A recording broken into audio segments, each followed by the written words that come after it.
You know what plantation they've never shown us, Abby? The most prominent ones, the ones that were most profitable, the breeding plantations.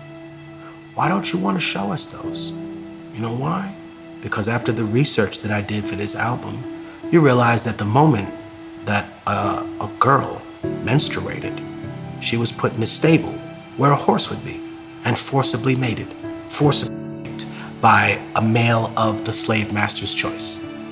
And when she had children, they weren't called children, they were called a litter of pups. The punishment being or killing a person in medieval Spain is gelding.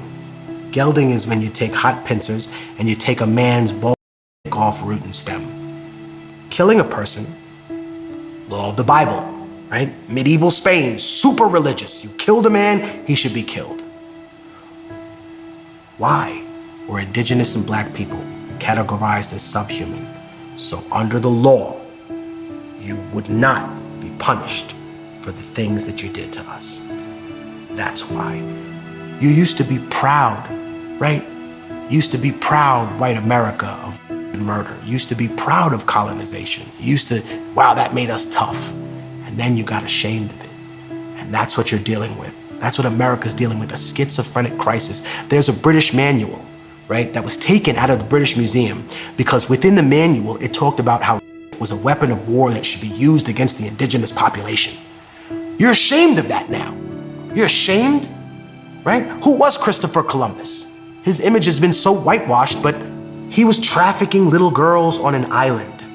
Who does that sound like, huh? All you right-wing defenders of Christopher Columbus and his legacy, he was trafficking 9-year-old indigenous girls on an island. Who does that remind you of, you intellectual coward? Doesn't mean that you shake hands with the devil, right? The same way I tell people all the time who are white working class people who hear about reparations for black people and automatically get upset. You know, they hear the word Africa and they're furious already. But the problem is this, the money doesn't come from you. No, it comes from the financial institutions that banked and built their stock exchange on labor, on the payback that they got from slavery. Because reparations is not actually what African people are asking for in this country.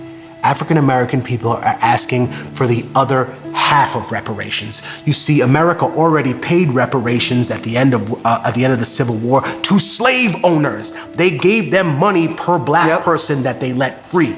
And they refused to honor the people that were actually victimized. So until you do that, you will always be cursed, America. And you can call me a communist, a socialist, but you know what? It doesn't matter what you call me. You know that I'm right, right?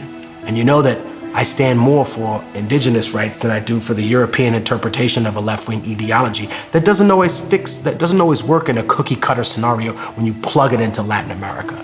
Because at the end of the day, that was still being pushed by two large governmental entities that wanted to challenge the United States' control of the region. We're tired of being pawns. And this is why we must not sit around and wait on time. If you'd like to come and co-create with a group of intersectional voices who are not afraid to confront this information, radical recovery healing begins with meaningful dialogue. We invite you into this conversation. Gratitude.